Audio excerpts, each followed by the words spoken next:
नमस्कार, I am Shivani Singh. So friends, कैसे हैं आप सभी? मस्त होंगे होना यहाँ पे। और डियर फ्रेंड, जैसा आप सब जानते हैं कि हम कंटिन्यू प्रिपरेशन कर रहे हैं special UP triple SC PAT exam 2025। और यहाँ पे हम हिंदी गद्यांश और व्याकरण के बहुत ही इंपॉर्टेंट क्वेश्चन सॉल्व करेंगे मात्र 2 मिनट में। बहुत ही बेहतरीन सेशन है। लास्ट में हम कुछ व्याकरण के एमसीक्यू देखेंगे, क्योंकि इसमें 5 व्याकरण के क्वेश्चन रहेंगे और 2 गद्यांश पूछे जाएंगे जो कि 10 नंबर के होंगे। ठीक है, पार्ट यहाँ पे 6 से पहले मैंने 5 पार्ट्स कंप्लीट करा दिए हैं और बाय शिवानी सिंह मेरे द्वारा ही कंटिन्यू सेशन यहाँ पर आपको कराए जा रहे हैं। ठीक है, सो चलो बढ़ते हैं। देखो, हम यहाँ पे अपने गद्यांश की ओर, और गद्यांश बहुत ही बेहतरीन है, हम इसे पढ़ेंगे और साथ ही साथ में एक बहुत ही अच्छे से, एक बहुत ही सिंपली अर्थ में मैं आपको इसका मीनिंग समझाऊंगी। ठीक है, तो देखिए, निम्नलिखित गद्यांश को ध्यान से पढ़ना है और गद्यांश में वर्णित तथ्यों के आधार पर उत्तर देने हैं। भारतीय राष्ट्रवादी नेता मोहनदास करमचंद गांधी। देखो, यहाँ पे हम बात कर रहे हैं जो भारतीय राष्ट्रवादी नेता करमचंद यहाँ पे गांधी, ठीक है, मोहनदास करमचंद गांधी। गांधी जी का जन्म कब होता है? 2 अक्टूबर 1869 को पोरबंदर के कठियावाड़, भारत में हुआ था और उन्हें महात्मा गांधी के नाम से ही पुकारा जाता है। ठीक है, उनकी पढ़ाई लंदन, इंग्लैंड से पूरी हुई, परंतु वर्ष 1893 में वे दक्षिण अफ्रीका चले गए। देखो, आपको पता है ना, महात्मा गांधी जी दक्षिण अफ्रीका गए थे। कहाँ पे गए थे? महात्मा गांधी जी दक्षिण अफ्रीका गए थे। तो यहाँ पे देखो क्या हुआ था, जहाँ वे 20 वर्षों तक भारतीयों के खिलाफ रंगभेद कानून का विरोध करते रहे। देखो, 20 साल तक यहाँ पर दक्षिण अफ्रीका में। पता है आपको, जो गांधी जी थे, अब भाई इनका भी जो कलर था वो ब्लैक था, रंग है ना, काला था, सामने टाइप्स का। तो इस तरह से गांधी जी को भी यहाँ पर दक्षिण अफ्रीका के लोगों ने क्या कहा कि ये तो काला है इसका, है ना, और फिर इसका यह निरंतर विरोध करते रहे 20 साल तक। सत्याग्रह या अहिंसक सविनय अवज्ञा के जरिए प्रदर्शित करने के अगुवा के रूप में वे अपने समय के एक बड़े राजनीतिक और आध्यात्मिक नेता बन गए। आज पूरी दुनिया में स्वतंत्रता संग्रामों में सत्याग्रह को सर्वाधिक ताकतवर दर्शनों में एक माना जाता है। जब ये वहाँ पे गए थे तब कोई ये कहता था कि जो है अच्छे स्कूलों में नहीं पढ़ने दिया जाता था तब उस समय, और यहीं पर जो है भारतीय लोग थे उनको काला कहा जाता था, ये काले हैं, काले रंग के हैं, इस तरह से। ओके, बहुत ज़्यादा भेदभाव क्रिएट किया जाता था। गांधी जब 46 वर्ष की आयु में भारत लौटे तो उन्होंने पूरे देश की यात्रा आरंभ की और कई स्थानीय विवादों को निपटाने में भी मदद की। तो यहीं पे बात करें, गांधी जब 46 वर्ष की आयु में भारत लौटे तो तब इन्होंने पूरे देश की यात्रा आरंभ की और कई स्थानीय विवादों को भी निपटाने में इन्होंने हेल्प की, मदद की। ठीक है, चलो अब यहाँ पे देखो कुछ यहाँ पे है थोड़ा। गांधी की अपार सफलता से उन्हें देश भर में इतनी प्रशंसा मिली कि उस दौर के एक प्रख्यात लेखक ने गांधी जी को महात्मा की पदवी दे डाली। उन्होंने स्वराज होम रूल आंदोलन का समर्थन किया और यहीं पे भारतीय राष्ट्रीय कांग्रेस के नेता बन गए, जहां उन्होंने स्वतंत्रता प्राप्त करने के लिए अहिंसक असहयोग की नीति को बढ़ावा दिया। उनका लक्ष्य गरीब किसानों तथा श्रमिकों के अत्याचारी कराधान तथा भेदभाव के विरोध करने में भी हेल्प करना था। जो गरीब किसान होते थे, जो कृषक होते थे, अब देखो क्या होता था कि पहले श्रमिक जो कार्य करते थे टाइम पे उन्हें उनका पैसा नहीं दिया जाता था और भी ये अपना कार्य पूर्ण कराते थे, है ना। तो इस माध्यम से ये भी अत्याचारी, इन सभी चीज़ों से इन्होंने इनका निदान किया। उन्होंने गरीबी हटाने, महिलाओं की मुक्ति और जाति पाति के भेदभाव को भी समाप्त करने के लिए काफ़ी संघर्ष किया। उनका अंतिम लक्ष्य भारत के लिए स्वराज हासिल करना था। जो लास्ट यहाँ पे उनका लक्ष्य था वो था भारत के लिए स्वराज हासिल करना। ओके, तो आज के इस गद्यांश में हमने जो है करमचंद गांधी जी यानी कि महात्मा गांधी के बारे में पढ़ा है, कैसे किस तरह से, और यहीं से हम सारे क्वेश्चन सॉल्व करेंगे, आइए बेहतरीन तरीके से। ठीक है, और ये देखो यूपी ट्रिपल एससी, ओके, और जेई और यहाँ पे टेक्निकल 2016, देखो कैसे ही आपके सारे क्वेश्चंस बने हैं। दक्षिण अफ्रीका में महात्मा गांधी ने किसके खिलाफ लड़ाई लड़ी? तो दक्षिण अफ्रीका में महात्मा गांधी ने किसके खिलाफ जाकर लड़ाई लड़ी थी? क्या मांसाहार के लिए लड़ी थी, या फिर स्थानीय जनसंख्या के आधार पर, या फिर पुर्तगाली साम्राज्यवादी? नहीं, बल्कि इन्होंने भारतीयों के खिलाफ अन्यायपूर्ण कानून के आधार पर की। अब भाई वहाँ पर जो भी भारतीय लोग होते थे, जाते थे, तो उनको यह काला कहते थे, या फिर अच्छे विद्यालय में, स्कूल में नहीं पढ़ने देते थे, अच्छी जगह नहीं बैठने उठने देते थे, खान पीन इस तरह से सबके साथ में नहीं करने देते थे, काफ़ी भेदभाव क्रिएट इनके साथ में किया जाता था। तो इसी वजह से यहाँ पे जो है महात्मा गांधी ने भारतीयों के खिलाफ अन्यायपूर्ण कानून यहाँ पे लड़ा था दक्षिण अफ्रीका में। और दक्षिण अफ्रीका में महात्मा गांधी 20 वर्ष तक रहे थे, 20 साल तक रहे थे। ओके, ये चीज़ आप सबको पता है। चलिए नेक्स्ट देखो, और सेकंड क्वेश्चन है स्क्रीन पर, स्वतंत्रता प्राप्त करने के लिए गांधी ने किन नीतियों की वकालत की थी? हिंसा का प्रयोग किए बिना भेदभाव के खिलाफ लड़ना, सरलता और शाकाहार तथा उपवास, अतिशय तथा अत्याचारी कराधान के खिलाफ विरोध, स्वराज्य होम रूल आंदोलन में सक्रिय भागीदारी। ये भी देखो यूपी ट्रिपल एससी में आया हुआ क्वेश्चन है। तो स्वतंत्रता प्राप्त करने के लिए गांधी ने किन नीतियों की वकालत की थी? तो जब स्वतंत्रता प्राप्त करनी थी उस समय गांधी ने किन नीतियों की वकालत की थी? सो बेस्ट यहाँ पे क्या होगा, इन्होंने की थी हिंसा का प्रयोग किए बिना भेदभाव के खिलाफ लड़ना। देखो इन्होंने ये नहीं कि काफ़ी विरोध किया था या फिर हथियार जो है डंडे, हथियार, लाठी, है ना, इस तरह से लड़ाई नहीं की थी, बल्कि हिंसा का प्रयोग किए बिना भेदभाव के खिलाफ ऐसे ही लड़ाई यहाँ पे इन्होंने लड़ी थी। सो राइट आंसर, इन्होंने शाकाहार, शाकाहारी, मांसाहारी इसके लिए लड़ाई नहीं की थी, न ही इन्होंने स्वराज्य होम रूल आंदोलन में सक्रिय भागीदारी। सो ये भी नहीं है, सही यहाँ पे होगा बेस्ट आंसर ए यहाँ पे। ठीक है, नेक्स्ट बात करें दक्षिण अफ्रीका से वापस लौटने के तुरंत बाद गांधी ने अपना समय कैसे व्यतीत किया था? उन्होंने भेदभावपूर्ण कानून के खिलाफ लड़ाई लड़ी, उन्होंने स्वराज्य होम रूल आंदोलन को संगठित किया, उन्होंने नमक निर्माण के खिलाफ लड़ाई लड़ी, उन्होंने स्थानीय झगड़ों को भी सुलझाया। तो दक्षिण अफ्रीका से वापस लौटने के तुरंत बाद गांधी ने अपना समय कैसे व्यतीत किया था? तो दक्षिण अफ्रीका से वापस लौटने के तुरंत बाद गांधी ने अपना समय कैसे व्यतीत किया था? तो राइट आंसर यहाँ पे क्या होगा?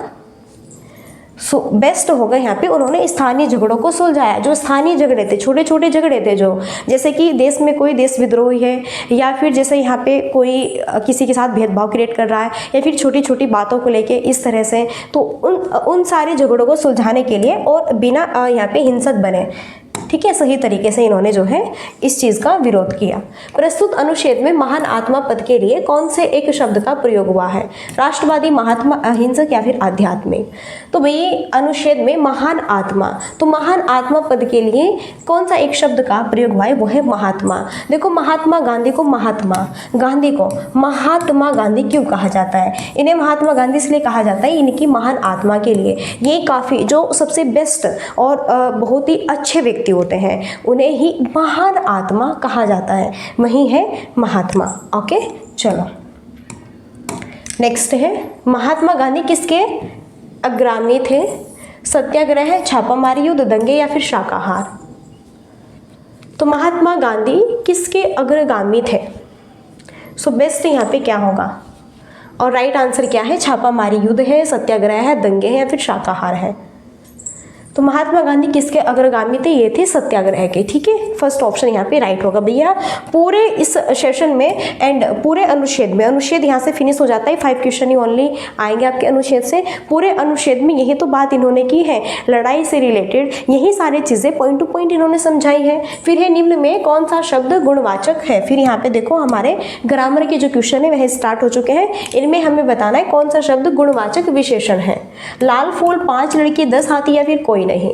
तो गुणवाचक विशेषण देखो जिसमें कोई क्वालिटी होती है, गुण है, वो अच्छा गुण हो सकता है, बुरा गुण हो सकता है, किसी भी तरह का। कोई बहुत ही बेकार व्यक्ति है तो उसमें वो गुण है उसका कि वो बेकार है, कोई बहुत अच्छा व्यक्ति है उसके अंदर गुण है, क्वालिटी है, वो अच्छा है। तो गुणवाचक देखो 5 लड़के, यहाँ पे ये संख्यावाचक आपका विशेषण है। 10 हाथी ये भी यहाँ पे संख्यावाचक है। जबकि लाल फूल, देखो यहाँ पे जो फूल है, फूल में क्या क्वालिटी है? फूल में क्या क्वालिटी है? तो फूल के अंदर क्वालिटी है, ये लाल है। ठीक है, तो इसका रंग क्या है? लाल है, तो इसका गुण है ये, इस वजह से लाल फूल गुणवाचक विशेषण यहाँ पे हो जाएगा। आई होप आपको समझ आ गया होगा। नेक्स्ट, निम्नलिखित में पुस्तक शब्द में कौन सा शब्द है? विदेशज, तत्सम, देशज और इनमें से कोई नहीं। पुस्तक शब्द में बताना है कौन सा शब्द है। तो विदेशज है, तत्सम है, देशज है या फिर इनमें से कोई नहीं। तो पुस्तक में कौन सा शब्द है ये बताना है। तो देखो अगर फ्रेंड्स हम यहीं पे बात करें पुस्तक में कौन सा शब्द है, तो देखो तत्सम शब्द हमारे वे होते हैं जो कि संस्कृत के होते हैं, जो कि तो देशी शब्द जैसे कि यहाँ पे लोटा है, क्या है? लोटा है, या फिर लाठी है, या फिर जैसे कि डंडा है ना, इस तरह से ये सारे देशी शब्द हैं। और विदेशी शब्द हमारे वे होते हैं जो बाहर से आए हुए शब्द होते हैं, फारसी, अंग्रेजी, इस तरह से। यहाँ पे पुस्तक एक तत्सम शब्द है और पुस्तक का तद्भव शब्द वे होते हैं जो कि हिंदी में यूज़ किए जाते हैं। जैसे कि मैं कहूँ किताब, तो किताब एक हिंदी का शब्द हो गया। ओके। और पुस्तक यहाँ पे एक तत्सम शब्द हो जाएगा, एक संस्कृत शब्द है। चलिए, आई होप समझ आ गया होगा। नेक्स्ट है, काफ़ी बेहतरीन मुहावरा है, आग बबूला होना। इसका क्या अर्थ है? बहुत प्रसन्न होना, निंदा करना, बहुत गुस्सा आना, बहुत परेशान करना। तो आग बबूला होना, मानो कि कभी हमारे साथ में ऐसी घटना घटित हो गई, काफ़ी गुस्सा, बहुत गुस्सा आ गया हमें, किसी के साथ झगड़ा लड़ाई फिर कुछ ऐसी बात हो गई, ठीक है, बहुत गुस्सा आना, बहुत ज़्यादा गुस्सा आना। तो आग बबूला होना इसका सही अर्थ है क्या? बहुत गुस्सा आना। निंदा करना, किसी की चुगली करना, किसी के बारे में गलत बोलना, बहुत परेशान करना, कोई आपको बहुत परेशान कर रहा है। बहुत प्रसन्न होना, बहुत खुश होना इसका हो जाएगा। तो आग बबूला होना, बहुत गुस्सा आना। ओके, सी ऑप्शन यहाँ पे राइट है। नेक्स्ट देखो यहाँ पे ई च छ जय जय आदि का उच्चारण होता है कंठ, मूर्धन्य, तालव्य या फिर इनमें से कोई नहीं। तो देखो यहाँ पे क च ट तप, कै, चे, टे, ते और पे, कै, चे, टे, ते, पे। ओके, यहाँ पे देखो जैसा कै, खे, गे, घे और डे, चे, छे, जे, झे, ये अणे, टे, ठे ठठेरा, डे डमरू, ढे ढक्कन, अणा खाली, ते तरबूज, थे थर्मस, दे दवात, धे धनुष, नैनल, पे पतंग, फे फल, बे बत्तख, भे भालू और मैं मछली। तो ये जो कै, चे, टे, तप है, ये कै वर्ग वाला ये है कंठ, चे वर्ग वाला है तालु, ये क्या है तालु, टे वर्ग वाला मूर्धा, कंठ, तालु, मूर्धा, ते दंते, पे यहाँ पे ओष्ठे। ओके, तो ये कंठ, तालु, मूर्धा, दंते, ओष्ठे। यहाँ पे देखो च, छ, जय, झय, तो ये च, छ, जय, झय यानी कि ये च वर्ग ये वाला, तो ये यहाँ पे क्या होगा तालु, क्या होगा तालव्य से। और हाँ, इसमें ई भी है और कंठ में आपका क्या है गया तो है ही, साथ ही साथ में यहाँ पे आपका है भी। ओके, और मूर्धन्य इसमें रै और श, ये भी मूर्धन्य ही होते हैं। तालव्य में बड़ी ई और छ, छ, जय, जय ये भी आपके क्या है तालव्य। तो देखो यहाँ से किस तरह से बनते हैं कंठ, तालु, मूर्धा, दंते, ओष्ठे। भाई अगर आप कंपटीशन की तैयारी कर रहे हैं, आपको जॉब चाहिए, तो ये तो आपको पता होगा। देखो अब आप ये मत कहना कि हमें ये नहीं पता, ये हार्ड है, ये बहुत सिंपली है। सबसे पहले अगर आप कंपटीशन की तैयारी कर रहे हैं और हिंदी पढ़ रहे हैं, हिंदी ग्रामर में सबसे फर्स्ट चैप्टर वर्णमाला का यही सिखाया जाता है, तो ये सबको पता है। ओके, कंठ, तालु, मूर्धा, दंते, ओष्ठे ये क्या होता है, कहाँ से ये है, ठीक है, वॉइस इनके निकलते हैं। तो तालव्य यहाँ से अगर पूछे कि ख, ख बताना है किस वर्ग का वर्ण है, तो ख आपका हो जाएगा कंठ का। यहीं पे बताओ कि फे, फे किस वर्ग का वर्ण है, तो ये यहाँ पे होगा ओष्ठे। देखो इस तरह से, क्लियर है। चलिए नेक्स्ट 10 क्वेश्चन है, निम्नलिखित में गाड़ी शब्द है। देखो गाड़ी शब्द है, गाड़ी बताना है, गाड़ी शब्द है, गाड़ी शब्द है, देश है, आगत है, विदेशज है या फिर विदेशी है। तो इनमें से गाड़ी शब्द है, गाड़ी शब्द क्या है? सो गाड़ी, गाड़ी जो शब्द है यह एक विदेशी शब्द है। कैसा शब्द है? यह एक विदेशी शब्द है, विदेशज शब्द है। ओके, यह एक आपका क्या है? विदेशज। विदेशज, विदेशज शब्द वह होते हैं जैसे कि उर्दू, फारसी, उर्दू, इस तरह से, ठीक है, अलग अलग उसमें होते हैं भाषा में, लैंग्वेज में, तो वही हमारे विदेशी शब्द, विदेशी शब्द होते हैं। गाड़ी हो गया। देसी शब्द होते हैं जैसे लोटा, कटोरा, लुटिया, खिड़की, ये देशी शब्द होते हैं। आगत शब्द आपके ये होते हैं कै और फे, है ना, ये वाले क्या खे, हाँ ये वाले आगत शब्द होते हैं इस तरह से। चलिए आई होप क्लियर हो गया है।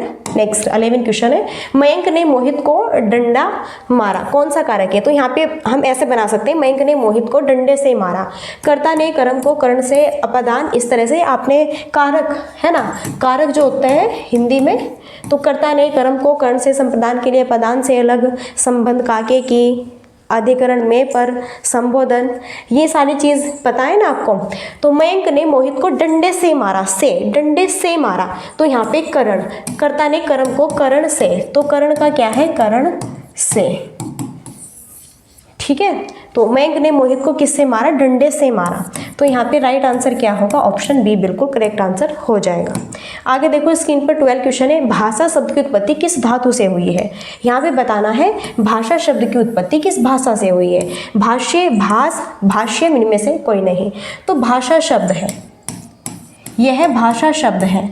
बताना है भाषा शब्द की उत्पत्ति किस धातु से, धातु, ठीक है, धातु बतानी है, धातु। तो भाषा शब्द की उत्पत्ति हुई है भाष धातु से। भाषा भाई यही जो हम यूज़ करते हैं अपने निरंतर दैनिक जीवन में। भाषा है तो ये आम बोलचाल की भाषा, दैनिक भाषा, व्याकरण की भाषा, हम जो बोलते हैं, आप क्या करते हो, क्या खाते हैं, क्या पीते हैं, आप क्या कर रहे हैं, क्या पहनते हैं, क्या पढ़ते हैं, क्या लिखते हैं, निरंतर बोलते हैं हम, कंटिन्यूटी, ओके, जो हम निरंतर अपने दैनिक जीवन में यूज़ करते हैं, भाषा ही तो है।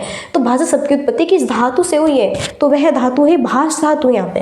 ओके, सो 12 क्वेश्चन यहाँ पे फिनिश हो जाते हैं। आई होप आपको यह सेशन बेस्ट लगा होगा एंड मस्त लगा होगा। अगर थोड़ा भी कोई भी आपको इस सेशन में इशू है तो आप मुझे बता सकते हैं, ठीक है।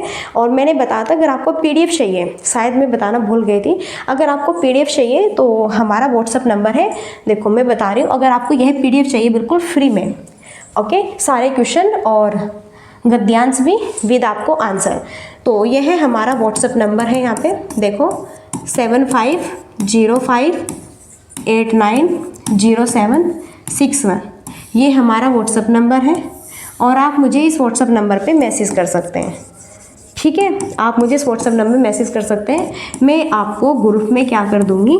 ऐड कर दूँगी। मैं आपको ग्रुप में क्या कर दूँगी? ऐड कर दूँगी। क्लियर है? चलिए, तो आप मैसेज कर सकते हैं। तो डियर फ्रेंड्स, यहीं पे अब हम अपने सेशन को देते हैं विराम।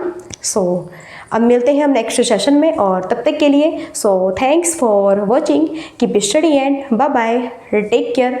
जय हिंद, जय भारत, नमस्कार।